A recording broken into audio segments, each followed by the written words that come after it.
Hello प्रिय students, आप सभी को स्वागत है अपने परिवार यूडी रोजगार में। यह क्लास आप सभी को रीजनिंग का क्लास होने वाला है।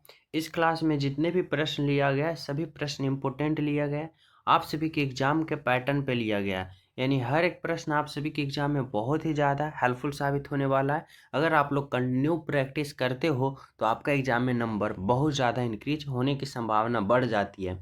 तो आप लोग सभी प्रश्नों को हल करना, राइट आंसर कमेंट में करते चलना है, ठीक है। और मैं हर एक प्रश्न का राइट आंसर 5 to 7 सेकेंड में कराने की कोशिश करूंगा। आप लोग यहाँ से समझते चलना। तो चलो शुरू करते हैं पहला प्रश्न। और जो न्यू हो चैनल सब्सक्राइब कर देना, क्लास को लाइक एंड शेयर जरूर करना। देखो पहला प्रश्न क्या कर रहा है समझो। यहाँ पे कर रहा है राज्य, जिला और कॉलोनी में आप लोग को वे आरेख का चयन करना होगा जो यहाँ पे तीनों का एक साथ सही संबंध बता सके। हमें वे आरेख का चयन करना है और पता करना है। अब कैसे करेंगे तो समझो। यहाँ पे हमें समझने वाली बात ये है कि यहाँ पे दे रखा है राज्य, यहाँ पे जिला और यहाँ पे कॉलोनी, ठीक है। अब अगर मैं सबसे पहले राज्य के लिए एक बड़ा सा गोला बनाता हूँ, स्टेट के लिए यहाँ पे स्टेट के लिए एक बड़ा सा गोला बनाया। अब देखो इस राज्य के अंदर कौन आ जाएगा भाई, तो जिला। यानी एक राज्य के अंदर छोटे छोटे बहुत सारे जिला होता है, यानी राज्य के अंदर कौन आ जाएगा भाई, जिला। अब जिला के अंदर बात करें ना तो कॉलोनी। कॉलोनी क्या होता है भाई, तो जिला के अंदर बहुत छोटे छोटे कॉलोनी होता है, यानी कॉलोनी जो होगा इस जिला के भी अंदर आ जाएगा। अब ऐसा आरेख देखो कौन सा ऑप्शन में है, तो ऐसा आरेख ऑप्शन नंबर ए में दिख रहा है। यानी यहाँ से आपका जो दिखेगा राइट आंसर, बिल्कुल सही answer, option number A is the right answer. यहाँ तक सभी विद्यार्थी समझ पा रहे हो। तो चले हम सब नेक्स्ट प्रश्नों पे। तो देखो अगला प्रश्न आप लोग समझना क्या कर रहा है। 2 नंबर का प्रश्न, 2 नंबर का प्रश्न पूछा जा रहा है कि विषम शब्द की पहचान करें। यानी 4 ऑप्शन दे रखा है। अब इन 4 ऑप्शन में वे ऑप्शन का हमें चयन करना है जो यहाँ पे क्या हो, तो 3 तो एक समान हो लेकिन एक विषम संख्या हो, यानी विषम शब्द हो। अब विषम शब्द हमें है वही पहचान करना है। जैसे देखो अगर हम बात करें स्कार्फ का, दस्ताने का और बात करें स्वेटर का, तो ये तीनों का तीनों जो है पहनने वाले हैं वह किस मौसम में पहना जाता है, बोलोगे यह जो है ठंडे के मौसम में पहना जाता है। यानी स्कार्फ भी ठंडे के मौसम में, दस्ताने भी ठंडे के मौसम में और स्वेटर भी ठंडे के मौसम में। लेकिन जब हम बात करते हैं किसका, तो धूप चश्मा का। किसका बात करते हैं, धूप चश्मा का। अब धूप चश्मा को कब पहना जाता है भाई, जब गर्मी का मौसम हो, बहुत ज़्यादा धूप निकला हो, तो हम का क्या करते हैं, तो यहाँ पे धूप चश्मा को पहनते हैं ताकि हमारा आँख सेफ रहे। इसलिए तो सबसे अलग कौन दिखा, तो ऑप्शन नंबर सी दिखा, यही हमारा राइट आंसर है, ठीक है। चलो देखो अगला प्रश्न समझना, 3 नंबर का प्रश्न क्या है। 3 नंबर का प्रश्न में हमसे पूछा जा रहा है विषम अक्षरों की पहचान करें। यहाँ पे देखो विषम अक्षर दे रखा है अल्फावर्ड से। अब इनमें बताओ कि सबसे अलग कौन है। तो ऐसे तो देख के आप लोग बता नहीं सकते हो, तो सिंपल तरीके से क्या होता है कि कम समय में हम बता सकें, इसके लिए सभी का हमें क्या करना पड़ेगा, यहाँ पे अल्फावर्ड पोजीशन लिखना पड़ेगा। जैसे समझो जेड का 26 होता है, यू का 21 होता है और पी का 16 होता है, एफ का 6 होता है, ए का 1 होता है और फिर यहाँ पे क्या है भाई, तो यू का कितना होता है, 21 होता है, एल का 12 होता है, जी का 7 होता है, बी का 2 होता है, अब एम का 13 होता है, एच का 8 होता है और सी का 3 होता है, ठीक है।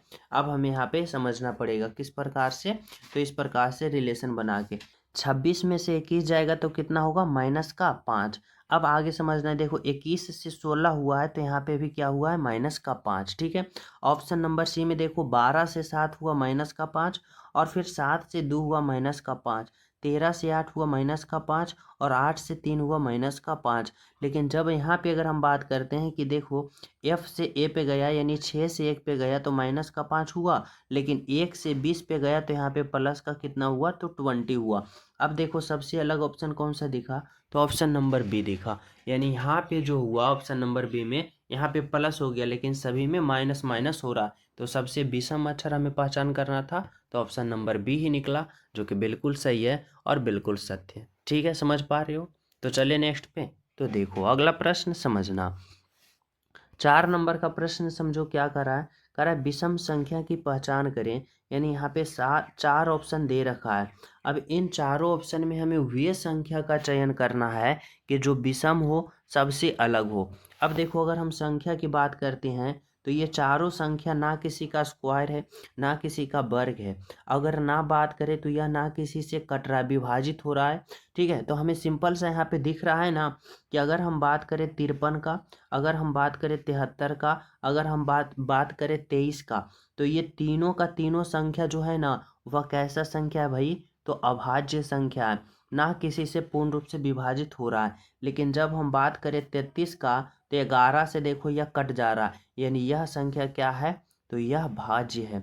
यानी सबसे अलग हमें पहचान करना था, तो ऑप्शन नंबर डी दिखा, जो कि बिल्कुल बिल्कुल सही है और आपका राइट आंसर है। तो यहाँ तक सभी विद्यार्थी समझ गए हो। तो चले नेक्स्ट पे, और सभी प्रिय स्टूडेंट क्लास को लाइक शेयर कर देना। जो न्यू हो ना, चैनल सब्सक्राइब करके बेल आइकन प्रेस जरूर कर देना, ताकि प्रतिदिन का क्लास का अपडेट आप सभी को मिलता रहे। ठीक है, तो चलिए हम सब अगले प्रश्नों पे। तो देखो, अगला प्रश्न आप लोग समझना क्या कर रहा है। 5 नंबर का प्रश्न, 5 नंबर का प्रश्न में पूछा जा रहा है कि शर्ट का कपड़े से वही संबंध है जो बाली का किससे संबंध होगा। यहाँ पे हमें ये समझना होगा कि यहाँ पे देखो, शर्ट है और कपड़े हैं, आपस में क्या रिलेशन है भाई? तो रिलेशन ये है कि अगर हम बात करें शर्ट, अगर शर्ट का जो संबंध है कपड़े से किस प्रकार है, तो देखो, शर्ट जो तैयार होता है, शर्ट जो बनता है, वह किससे शर्ट बनता है? तो कपड़े से, यानी कपड़े का प्रयोग करके शर्ट बनाया जाता है। उसी प्रकार अगर हम बात करें बाली, तो बाली जो होता है वह किससे बनता है? किस चीज़ से बनता है? सुनार तो बनाता है, सुनार से बनता नहीं है, स्त्री से बनता नहीं है, कान से बनता नहीं है, किससे बनता है भाई? सोना से। यानी जिस प्रकार शर्ट का निर्माण कपड़े से होता है, तो बाली का निर्माण सोना से होता है। बाली जो पहना जाता है, यहाँ पे स्त्री लोग पहनती है, तो वह किससे बनता है भाई? तो सोना से। ऑप्शन नंबर डी ठीक है। चलो, यहाँ पे समझना है 6 नंबर का प्रश्न। इस बार का रहा है कि संख्याओं का सही संबंध बताएं। हमें संख्या का संबंध बताना है। यहाँ पे जिस प्रकार 7 का संबंध 343 से हुआ, 9 का संबंध 729 से हुआ, तो उसी प्रकार 11 का संबंध यहाँ पे किससे होगा, ये पता आप सभी को करना होगा। अब कैसे पता करोगे भाई? तो सिंपल तरीका से हमें समझना होगा इस तरह से कि 7 का संबंध जिस प्रकार 343 से है ना, तो किस प्रकार है? तो अगर हम बात करें 7 का क्यूब कितना होता है, बोलोगे 343। उसी प्रकार अगर हम बात करें कि 9 से 729 कैसे हुआ, तो 9 का क्यूब कितना होता है भाई? 729। अब उसी प्रकार जब 11 का हम क्यूब करेंगे, अब 11 के क्यूब सभी विद्यार्थी को पता होना चाहिए, 1331 होता है। अब 1331 देखो, ऑप्शन नंबर यहाँ पे बी में है, जो कि आपका राइट आंसर है और बिल्कुल सही है। Option number B is the right answer. ठीक है, यहाँ तक सभी विद्यार्थी समझ पा रहे हो। तो चले हम सब नेक्स्ट पे। तो देखो, यहाँ पे समझना 7 नंबर का प्रश्न जो है क्या कह रहा है।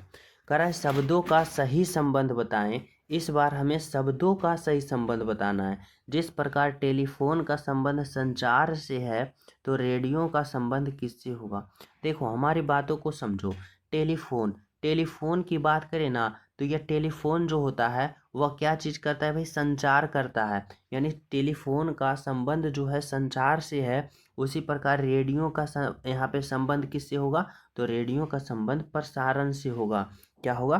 प्रसारण से होगा। जिस प्रकार टेलीफोन का संबंध संचार से है, तो रेडियो का संबंध प्रसारण से। ऑप्शन नंबर बी जो होगा यहाँ से आपका राइट आंसर होगा। ठीक है, तो चले नेक्स्ट पे। तो देखो, अगला प्रश्न आप लोग समझना, 8 नंबर का प्रश्न क्या है।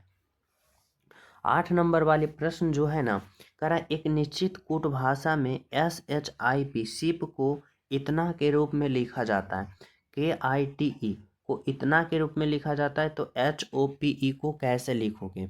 अब यह प्रश्न जो है कोडिंग डिकोडिंग का है।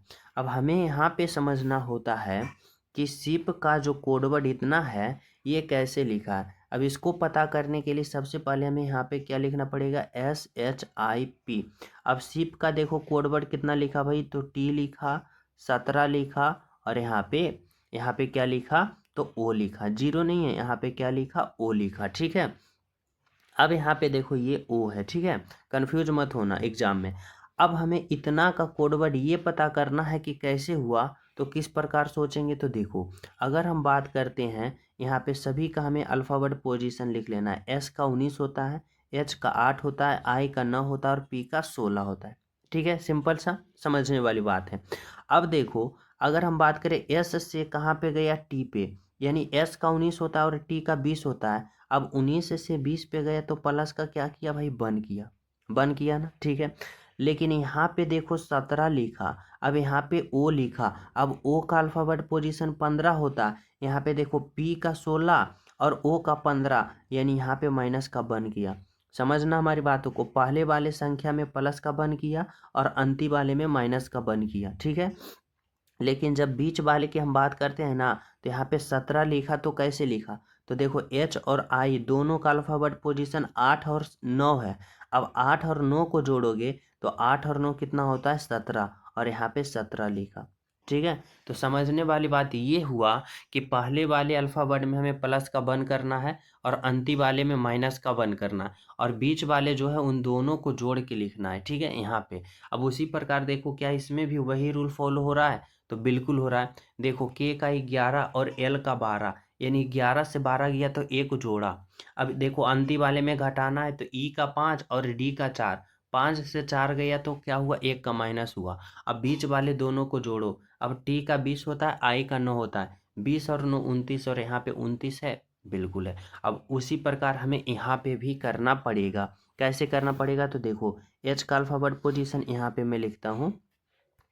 एच का अल्फ़ाबेट पोजीशन 8 होता है, ओ का 15 होता है, पी का 16 होता है और ई का 5 होता है। पहले हमें क्या करना है, पहले वाले अल्फ़ाबेट पता करना है तो एक जोड़ना है, यानी 8 में एक जोड़ेंगे 9, और 9 जो होता है वह किसका होता है भाई, आई का। तो यहाँ पे क्या होगा, आई होगा ना, बिल्कुल होगा। अब देखो पी, अब हमें क्या करना है, पहले वाले में एक जोड़ना और अंतिम वाले में एक घटाना है। ई का 5 है तो 5 में घटाएंगे 4, और 4 जो होगा वह किसका होगा, डी का, तो यहाँ पे अंत में डी होगा। और बीच वाले दोनों को जोड़ के और इसमें हमें संख्या लिख देना है। तो 15 और 16 को जोड़ेंगे तो 15 और 16 कितना होता है भाई, तो 15 और 16 31 होता है। अब 31 देखो, आई 31 डी, तो देखो यहाँ पे आई है, यहाँ पे 31 है और यहाँ पे डी है, यानी ऑप्शन नंबर हमें ए दिखा, जो कि बिल्कुल सही है, बिल्कुल सत्य। तो इतना आप लोग को समझना पड़ेगा कि किस तरह से यहाँ पे रिलेशन बनाया जा रहा है। ठीक है, समझ पा रहे हो यहाँ तक सभी विद्यार्थी। तो चले हम सब नेक्स्ट प्रश्नों पे। तो देखो अगला प्रश्न आप लोग समझना, 9 नंबर का प्रश्न की अगर हम बात करें, तो यह भी प्रश्न है ना जो कोडिंग डिकोडिंग का करा, उस विशिष्ट कूट भाषा में माइंड को NJOE लिखा जाता है, ठीक है। तो उसी कूट भाषा में NEFT को क्या लिखा जाएगा। अब हमें यहाँ पे ये समझना होता है कि यहाँ पे देखो M है, I है, N है और D है। अब इसका कोडवर्ड क्या लिखा भाई, N लिखा, J लिखा, O लिखा, E लिखा। अब इतना से ये लिखा तो कैसे लिखा, अब इसको पहचान करने का तरीका क्या होता है कि अल्फ़ाबेट पोजीशन लिख दो। जैसे यहाँ पे देखो M का 13 होता है, I का 9 होता है, N का 14 होता है, D का 4 होता है, N का 14 होता है, J का 10 होता है, O का 15 होता है, E का 5 होता है, ठीक है। यहाँ पे इस तरह से समझ गए हो। अब यहाँ पे रिलेशन बनाओ, देखो क्या किया, तो M से N पे गया यानी 13 से 14 पे प्लस का बन, I से कहाँ पे गया तो J पे, यानी I का 9, J का 10 प्लस का बन, N से O पे गया, N का 14, O का 15 प्लस का बन, और D से E पे गया यानी 4 से 5 पे प्लस का बन। यानी सभी में यहाँ पे क्या कर रहा है, तो प्लस का बन प्लस का बन कर रहा है। तो उसी प्रकार हमें यहाँ पे समझना है कि इनमें सभी में हमें प्लस का बन करना है, यानी अगले वाले अल्फ़ाबेट को लिख देना है। जैसे देखो N का 14 होता है तो अगला 15 होगा, और 15 पे कौन होता है, O होता है। E का कितना होता है भाई 5, तो अगले क्या होगा 6, और 6 पे कौन होता है F, ठीक है। F के बाद क्या होता है भाई, F का 6, तो 7 नंबर पे कौन होता है G, और T का 20 तो 21 नंबर पे कौन होता है U, तो 21, यानी OFGU कौन सा ऑप्शन में है, तो OFGU देखो ऑप्शन नंबर ए में है, जो कि यहाँ पे क्या है, तो आपका राइट आंसर है, बिल्कुल सही है। Option number A is the बिल्कुल बिल्कुल राइट आंसर। 10 नंबर का प्रश्न देखो क्या कर रहा है, कर रहा है निम्नलिखित श्रृंखला को पूर्ण करें, यानी बताना है कि इस भाट के जगह पे आखिर जो होगा वह संख्या क्या होगा। और यह प्रश्न सीरीज वाले हैं, वो भी नंबर सीरीज का। देखने में बहुत डिफिकल्ट लग रहा होगा, लेकिन बहुत ही सिंपल और आसान तरीका और कम समय में सोल्व होने वाला प्रश्न है। बिल्कुल ये आप लोग समझने की कोशिश करना। देखो ऐसा प्रश्न हर एग्जाम में पूछा जाता है, ताकि आप लोग इसको देखते ही स्किप कर दो, लेकिन बहुत सिंपल तरीका से सोल्व होता है। यहाँ पे क्या है 2629, 2593, यानी यहाँ पे माइनस हो रहा है, यानी यह सीरीज घट रहा है धीरे धीरे। अब घट रहा है तो हमें क्या करना पड़ेगा, हमें देखना पड़ेगा कि कितना से घट रहा है। देखो इसको इसमें हम घटाएंगे तो क्या आता है, तो देखो 9 में से हम 3 को घटाएंगे तो हमें 6 प्राप्त होगा। अब यहाँ पे देखो 2 है, 2 में से 9 नहीं जाएगा 12 होगा, और 12 में से 9 जाएगा 3 होगा। अब ये हो गया 5 और ये भी 5, तो 5 में से 5 जाएगा 0, 3 में से 3 जाएगा 0 और 2 में से 2 जाएगा 0। यानी यहाँ पे क्या हो रहा है, तो यहाँ पे घट जो रहा है ना वह 36, यानी यहाँ पे हो रहा है माइनस का 36 घट रहा है। क्या हो रहा है, मैं यहाँ पे लिखता हूँ, यहाँ पे माइनस का 36 घटा। 23,629 में 23,593 घटाओगे माइनस का 36, फिर इतना में इतना घटाओ तो देखो 3 में से 8 नहीं जाएगा 13 हो गया, 13 में से 8 जाएगा यहाँ पे, तो यहाँ पे कितना होगा, तो यहाँ पे 5 होगा। ठीक है, और ये देखो 9 में से 1 इधर चल गया था, तो 8, 8 में से 6 जाएगा 2 होगा। ठीक है, फिर यहाँ पे 0, यहाँ पे 0, यहाँ पे 0, तो यहाँ पे कितना घटा, तो माइनस का 25 घटा। ठीक है, अब उसी प्रकार देखो यहाँ पे अगर बात करते हो इतना से इतना घटाते हो, तो 9 में से 3, 3 में से 9 नहीं जाएगा, यह हो गया 13, 13 में से 9 जाएगा कितना बचेगा, तो 4। और फिर हो गया कितना भाई, तो यहाँ पे हो गया 3, और 3 में से 0 जाएगा 0, 0, 0, 0, सभी में 0 आ रहा है, यानी यहाँ पे माइनस का 4 घटा। अब यहाँ पे आप लोग को समझ में आ रहा होगा कि यहाँ पे 6 का स्क्वायर घटा, यहाँ पे 5 का स्क्वायर घटा, यहाँ पे 2 का स्क्वायर घटा, तो इस बार यहाँ पे जो घटना चाहिए वह 3 का स्क्वायर घटना चाहिए। और 3 का स्क्वायर कितना हो, सॉरी यहाँ पे इस बार कितना होना चाहिए, 4 का स्क्वायर घटना चाहिए। और 4 का स्क्वायर कितना होता है, 16, यानी इतना में हमें 16 को माइनस करना पड़ेगा। बिल्कुल, अब देखो 8 में से 6 जाएगा तो 2 बचेगा ना। अभी हो गया 6, 6 में से 1 जाएगा 5 बचेगा, और यहाँ पे बाकी सब 5, 3, 2। अब यहाँ पे इतना आ गया 23,552, देखो 23,552 आया ऑप्शन नंबर सी में। बिल्कुल, अब अगले बार अगर घटाना चाहते हो तो 3 का स्क्वायर घटेगा, और 3 का स्क्वायर को माइनस कर लो। अगर 23,552 जो आया उसमें अगर 9 घटाते हो तो इतना आएगा, बिल्कुल आएगा। अब देखो यह सीरीज पूर्ण रूप से आ गया। अब यहाँ पे आपका right answer option number C आ गया। तो इस तरह से कितना सिंपल था, बस आप लोग को थोड़ा सा इस पे अपने आप पे विश्वास करके इस प्रश्न को हल करना था, और बिल्कुल ही कम समय में राइट आंसर आ गया। तो चले नेक्स्ट पे। देखो अगला प्रश्न समझना क्या कर रहा है, 11 नंबर का प्रश्न यहाँ पे कर रहा है निम्नलिखित श्रृंखला को पूर्ण करें, यानी यह सीरीज में इस भाट के जगह पे जो होगा क्या होगा ये पता करना है। अब हम कैसे करते हैं भाई, तो यह जो सीरीज है ना अल्फा वर्ड का है। अब अल्फा वर्ड वाले सीरीज में हम हल करते समय ये देखते हैं कि सबसे पहले इसका अल्फा वर्ड पोजीशन लिखते हैं। जैसे समझो एफ का 6 होता है, डी का कितना होता है भाई, डी का 4 होता है और जी का 7 होता है। आई का 9 होता है, फिर आई का 9 होता है और एल का 12 होता है। एल का फिर 12 होता है, एन का 14 होता है और क्यू का 17 होता है। ठीक है, अब हमें अगले 3 अल्फ़ाबेट को पता करना है। तो सिंपल तरीका से हम ये रूल फॉलो करते हैं कि देखो पहले से पहला, फिर ये पहला, और इससे हमें पहला वाले अल्फ़ाबेट पता होगा। जैसे देखो एफ से आई पे गया, 6 से 9 पे, तो माइनस यहाँ पे प्लस का 3 हुआ। फिर 9 से 12 पे गया तो प्लस का 3। अब 12 से अगले पता करोगे तो प्लस का 3, और 12 और 3 कितना होता है 15, और 15 पे कौन होता है, ओ होता है। ठीक है, फिर देखो डी से आई पे गया, डी का 4 आई का 9, तो यहाँ पे समझना इस तरह से, कहाँ पे गया, डी से आई पे गया। अब डी का 4 आई का 9, तो यहाँ पे प्लस का 5।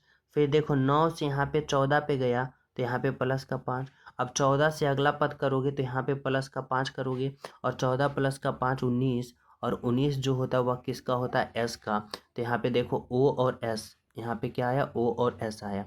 अब OS देखो ऑप्शन नंबर बी कटा और ऑप्शन नंबर डी कटा। अब हमें अंतिम वाले को भी पता करना है, क्योंकि यहाँ भी OS यहाँ भी OS। तो देखो G से कहाँ पे गया, L पे। अब G का 7 L का 12, तो 7 और 5 12, यानी प्लस का 5 यहाँ भी हुआ। फिर देखो L से Q पे गया, 12 से 17 पे गया, तो प्लस का 5 यहाँ भी हुआ। अब Q से जब अंत वाले हम पता करेंगे तो प्लस का 5 यहाँ भी करेंगे, यानी 17 प्लस का 5 क्या होगा, 22 होगा। और 22 जो होता है भी का। अब भी देखो ऑप्शन नंबर सी में है, यानी आपका राइट आंसर होगा option number C is the बिल्कुल बिल्कुल सही आंसर। ठीक है, तो चले नेक्स्ट पे। और सभी प्रिय स्टूडेंट जितने भी हो क्लास को लाइक कर दो, जो न्यू हो ना चैनल सब्सक्राइब करके बेल आइकन प्रेस कर देना, ताकि प्रतिदिन क्लास का अपडेट आप सभी को मिलता रहे। ठीक है, और साथ में टेलीग्राम भी ज्वाइन हो जाना, लिंक डिस्क्रिप्शन में, ताकि आप सभी को वहाँ भी नोटिफिकेशन मिलता रहे और जीके का क्यूज वहाँ भी करते रहो। ठीक है, देखो 12 नंबर का प्रश्न समझना। यहाँ पे पूछा जा रहा है कि लुप्त संख्या ज्ञात करें। अब हमें बताना है कि इस वाट के जगह पे जो होगा वह क्या होगा। तो सबसे पहली बात समझने की ये है कि जिस प्रकार यहाँ पे 343 आया ना, जिस प्रकार 256 आया ना, तो उसी प्रकार यहाँ पे भी हमारा राइट आंसर आना चाहिए। यहाँ पे हमारा राइट आंसर जो होगा वह क्या होगा। अब कैसे पता करेंगे, सिंपल तरीका से हम ये समझेंगे कि सबसे पहले कि अगर ये पता करना है तो ये देखो 343 जो आया वह 7 और 3 को आपस में रिलेशन बना के किस तरह आया। तो यहाँ पे देखो 343 जो है ना वह क्या है, 7 का क्यूब है। यानी यह जो 7 संख्या है ना, इस पे जो ये 3 है ये आके इसका पावर हो गया, यानी क्यूब हो गया। अब जब 7 का क्यूब करते हैं तो हमें 343 आता है। अब उसी प्रकार देखो 256 जो है ना, यह 8 है, यह 2 पे पावर 8 आ गया। अब 2 पर पावर 8 की बात करते हैं ना, तो 256 आता है, बिल्कुल आता है। 2 पर पावर 8 का मान 256 होता है।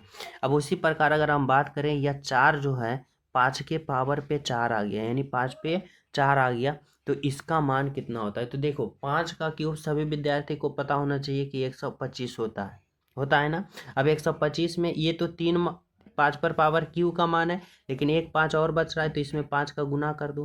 5 पचे 25 और 12 पचे 60 और 2 62, यानी 625। यहाँ पे क्या होगा, 625। और कौन सा ऑप्शन में, देखो ऑप्शन नंबर 1 में ही है 625, जो कि आपका राइट आंसर होगा।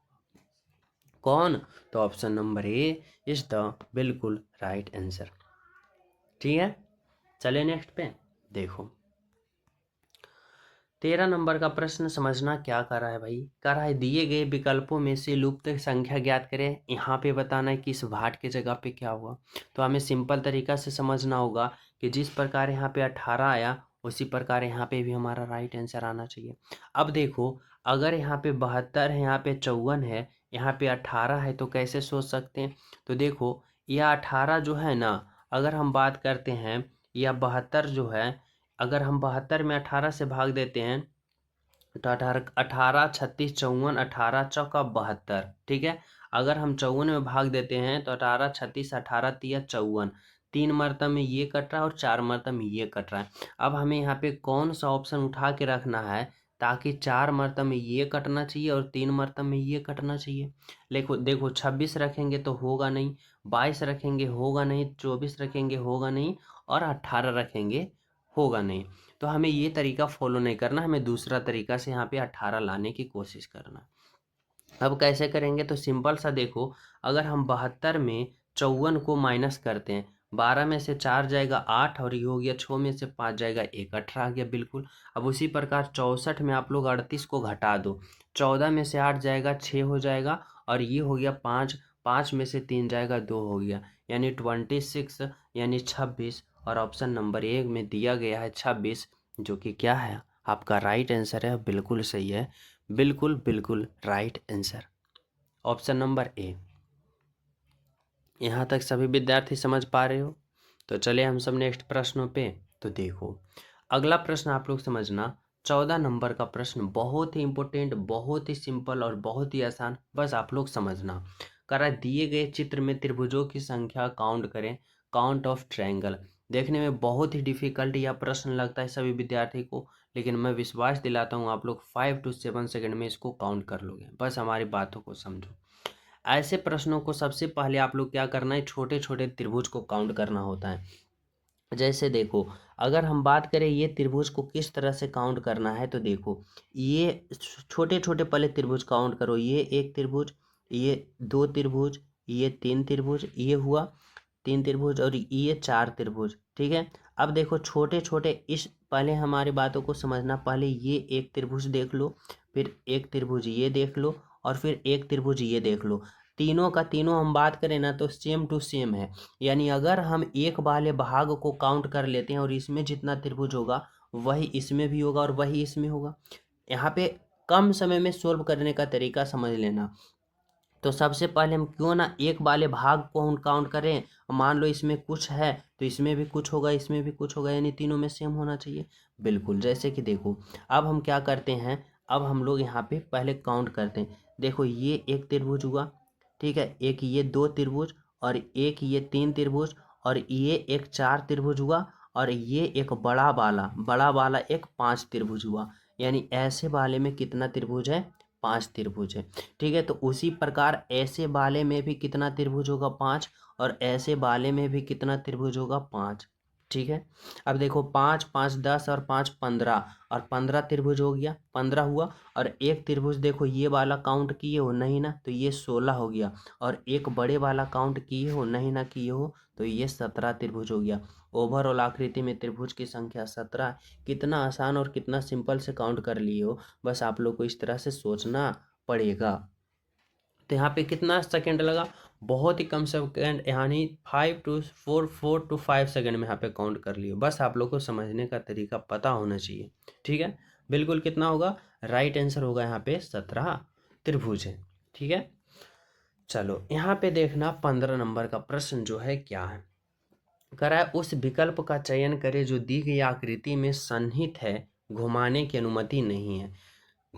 यानी बताना होगा यहाँ पे कि जो यह आकृति है ना, वह कौन सा ऑप्शन में सम्मिलित है, समाहित है, ये पता करना होगा। और घुमाने की अनुमति नहीं है, तो यह सिंपल से देखो कौन सा ऑप्शन में दिख रहा है। ऑप्शन नंबर देखो ये कहीं नहीं दिख रहा है हमें।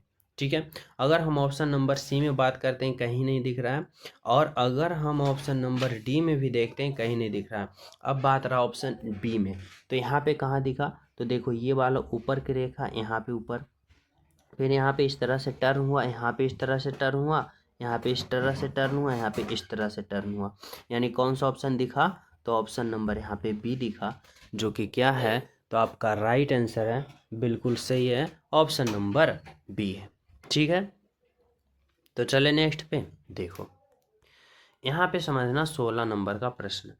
16 नंबर का प्रश्न में पूछा जा रहा है आप सभी को कि अगले वाले जो आकृति होगा ना वह क्या होगा। ठीक है, तो ऐसे प्रश्नों को सोल्व करते समय हम देखते हैं कि सबसे पहला आकृति जो होगा वह क्या होगा, उसके बाद वाला कैसे हुआ, तीसरा कैसे हुआ, उसके बाद वाला कैसा होगा। ठीक है, तो देखो हमारी बातों को समझो। सबसे पहले की बात करें ना तो इस वाले भाग में देखो एक रेखा है और इस एंगल में है। ठीक है, अब अगले वाले आकृति में देखो दो रेखा है, सीधी रेखा है, लेकिन कैसे हो गया, तो इस एंगल में हो गया। यानी यहाँ पे देखो, यहाँ पे अगर हम बात करें ना तो ये क्या है, इस तरह से है, और यहाँ पे दो सीधी रेखा हो गया। यानी कितना टर्नओवर हुआ, तो देखो इस तरह को हम लोग 90 डिग्री कहते हैं, लेकिन इस तरह का रेखा हो, जैसे देखो अगर हम बात करते हैं ऐसे हो और ऐसे ये रेखा हो, तो ये 45 डिग्री होता है, और ये हो जाता है जैसे ये रेखा और ये हो गया तो ये 45 डिग्री टर्न ओवर किया। और उसी प्रकार यहाँ पे देखो ये रेखा और ऐसे यहाँ पे खड़ा हो गया तो ये 45 डिग्री हो गया। फिर यहाँ पे ये झुक गया, इस तरह से झुक गया, तो यहाँ पे भी 45 डिग्री टर्न हुआ, और अगले बार जो टर्न ओवर होगा इस तरह से होगा 45 डिग्री। ठीक है, तो यहाँ पे जो होगा वह होगा इस तरह से, और इस तरह से किस प्रकार होगा, तो यहाँ पे एक रेखा, दो रेखा, एक दो तीन रेखा, तो इस बार चार रेखा होना चाहिए। अब चार रेखा तो ऑप्शन ए गलत, ऑप्शन का सी गलत, और ऑप्शन का देखो यहाँ पे बी में भी चार है और ऑप्शन डी में भी चार है। ठीक है, अब अगर हम बात करते हैं बिंदु का, तो इस वाले भाग में देखो एक बिंदु, इस वाले भाग में 1 और 1 2 बिंदु, इस वाले भाग में 1 2 3 बिंदु, तो इस वाले भाग में चारों कोने पे एक एक बिंदु होना चाहिए, जो कि ऑप्शन डी गलत है। अब बिल्कुल ऑप्शन नंबर बी यहाँ से आपका राइट आंसर है और बिल्कुल सही है। ठीक है, तो चले नेक्स्ट पे देखो। अगला प्रश्न आप लोग 17 नंबर का प्रश्न समझना, बहुत ही इंपॉर्टेंट लाजवाब प्रश्न है। कह रहा है दिए गए संयोजन के उस सही दर्पण प्रतिबिंब का चयन करें जो पी क्यू पर रखने पर बनेगा। यानी मिरर इमेज दे रखा है, यहाँ पे कुछ अल्फा वर्ड और संख्या दे रखा है। अगर यहाँ पे दाएं तरफ यहाँ पे मिरर लगाया है तो इसका इमेज कैसा बनेगा। अगर दाएं बाएं में दर्पण लगाया होता है तो इसका इमेज क्या होता है, तो दाएं वाला बाएं में चला जाता है और बाएं वाला दाएं में, यानी उल्टा पुल्टा हो जाता है। ठीक है, अब देखो इसमें क्या होगा। अगर हम बात करते हैं यहाँ पे एल जो है इस तरफ है तो यह एल इस तरफ आ जाएगा। और कैसे, तो इसका एंगल देखो, इस तरफ इसका मुंह है, अब यह उलट के कुछ इस तरह से हो जाएगा। यानी कैसे होगा भाई, तो यह एल इस तरफ होगा। ठीक है, यू देखो इस तरफ है तो ये आ जाएगा इस तरफ, तो इसका मुंह सिंपल सा इसी तरह रहेगा। यहाँ पे आर इस तरफ है तो आर इस तरफ आएगा, लेकिन कैसे, तो इसका मुंह देखो इधर है ना, तो यह उलट के कैसे हो जाएगा, तो यह उलट के ऐसे हो जाएगा कुछ। ठीक है, अब देखो एल जो है इसमें भी सेम, यू इसमें भी सेम, इसमें भी सेम, इसमें भी सेम, लेकिन आर में देखो ऑप्शन ए गलत हो गया, ऑप्शन का सी गलत हो गया, यहाँ पे ऑप्शन का बी और ऑप्शन का डी बिल्कुल ठीक है। ठीक है, अब देखो 6 इधर है तो उलट के यहाँ पे आ जाएगा, और इसका मुंह देखो इस तरफ है ना, तो यह किस तरफ हो जाएगा, तो इसका मुंह इस तरफ ऐसे हो जाएगा। अब ऐसे होगा तो देखो ऑप्शन नंबर यहाँ पे डी में दिया है, लेकिन ऑप्शन नंबर यहाँ पे बी में गलत होगा, तो बिल्कुल ऑप्शन नंबर डी यहाँ पे आपका राइट आंसर हुआ। हुआ ना, बिल्कुल हुआ, समझ रहे हो। चलो यहाँ पे समझना 18 नंबर का प्रश्न क्या कर रहा है। कह रहा है यदि एम का अर्थ जोड़ है, ए का घटाव है, बी का भाग है, सी का गुना है, तो इतना का मान क्या होगा। सिंपल सा, जैसे जैसे करा है वैसे वैसे मान रखना है और बोर्ड मास का प्रयोग करना है। जैसे यहाँ पे 25 हुआ, बी का अर्थ देखो कहाँ है भाई, बी का अर्थ भाग है, यहाँ पे भाग दो 5 होगा। फिर यहाँ पे देखो सी का अर्थ गुना है, गुना दो यहाँ पे 5 होगा। फिर देखो एम का अर्थ भाग है, भाग दो यहाँ पे 5 होगा। ए का अर्थ घटाव है, घटाव दो 6 होगा। अब इसका हल करो, कैसे करोगे, तो बोर्ड मास का प्रयोग करते हुए पहले भाग फिर गुना फिर जोड़ अंत में घटाव। देखो 25 में 5 से भाग देखो 5 आएगा, गुना का 5 होगा, प्लस का 5 होगा, माइनस का 6 होगा। और 5 गुने का 5 25, प्लस का 5 माइनस का 6, 25 प्लस का 5 कितना होगा भाई 30, और 30 में जब 6 घटा दोगे तो 24 होगा। 24 बोले तो ऑप्शन नंबर बी जो होगा आपका राइट आंसर होगा। ठीक है, option number B is the right answer. ठीक है, समझ रहे हो, बिल्कुल। देखो अगला प्रश्न आप लोग समझना 19 नंबर का क्या है। कह रहा है उन पासों का चयन करें जो दी गई सीटों में लाइनों पर मोड़कर बनाया जा सकता है। यानी यहाँ पे जो देखो ओपन डाइस दे रखा है। ठीक है, अब ओपन डाइस में बताना है कि जब इसको मोड़ोगे तो कितने तरह के यहाँ पे पासा बनाया जा सकता है, यानी कौन कौन पासा बनाया जा सकता है ये पता करना है। ठीक है, तो जब ओपन डाइस होता है ना तो हम बिल्कुल ही आसान तरीका से इसको हल कर लेते हैं। कैसे, तो सबसे पहले इसका विपरीत पता कर लेते हैं। जैसे देखो ओपन डाइस में विपरीत पता करने का नियम ये होता है कि एक घर छोड़ के दूसरे वाले उसका विपरीत होगा। जैसे अगर हमें 2 का विपरीत पता करना है तो 2 के बाद वाले ये घर 4 जो है इसको छोड़ देना है और 1 को लेना है, यानी 2 का विपरीत यहाँ पे 1 होगा। ठीक है, अब उसी प्रकार 4 का विपरीत यहाँ पे 3 होगा और 3 का विपरीत 4 होगा, और बचा कौन, 5 बचा, तो 5 का विपरीत यहाँ पे 6 होगा। अब पासा बनाते वक्त ये हमें ध्यान देना होता है कि जो विपरीत हो ना, ये दोनों का दोनों भाग दिखना नहीं चाहिए। जैसे देखो यहाँ पे ये पासा है तो इसमें 3 दिख रहा है, यहाँ पे 6 दिख रहा है, यहाँ पे 2, तो यहाँ पे दोनों का दोनों विपरीत एक साथ नहीं दिखना चाहिए। अगर दिख रहा है तो वह गलत पासा है। ठीक है, अब देखो अगर हम पासा नंबर 1 को चेक करते हैं तो देखो यहाँ पे क्या है 2। अब 2 का विपरीत देखो यहाँ पे क्या है भाई 1 इसमें दिखा नहीं। फिर देखो 6 का विपरीत यहाँ पे 5 है, 5 दिखा नहीं। 3 का विपरीत 4 है, 4 दिखा नहीं, यानी पासा नंबर 1 हो सकता है, यानी सही है।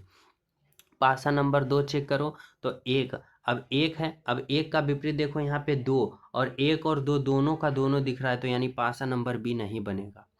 और यहाँ पे सी देखो, सी में एक का विपरीत 2 नहीं दिखा, 3 का विपरीत 4 नहीं दिखा, और 6 का विपरीत 5, यानी पासा नंबर सी बन सकता है। अब डी की बात करें तो देखो यहाँ पे 6, और 6 का विपरीत यहाँ पे 5 दिख रहा है, और यहाँ पे भी 5 दिख रहा है, यानी 6 का विपरीत 5 होगा, और 6 और 5 दोनों दिख रहा है, यानी ये नहीं होगा। तो कौन कौन बनेगा, तो पासा नंबर ए बनेगा और पासा नंबर सी बनेगा, जो कि आपका राइट आंसर होगा ए एंड सी। ठीक है, चलो 20 नंबर का प्रश्न देखना, और यह प्रश्न मैं आप सभी को होमवर्क के रूप में देना चाहता हूँ। बहुत ही इंपॉर्टेंट प्रश्न है। कर रहा है, यूरोप का संबंध स्विट्जरलैंड से वही है जैसे एशिया का संबंध किससे होगा। अब एशिया का संबंध किससे होगा ये आप लोग को पता करना है। राइट आंसर सभी प्रिय स्टूडेंट इस प्रश्न का कमेंट में जरूर करके बताना कि क्या होगा। जो न्यू हो चैनल सब्सक्राइब करके बेल आइकन प्रेस कर देना। क्लास को लाइक एंड शेयर जरूर करना अपने दोस्तों के पास। ठीक है, तो मिलते हैं आप सभी को अगले क्लास में। जब तक सभी प्रिय स्टूडेंट को हमारे तरफ से जय हिंद।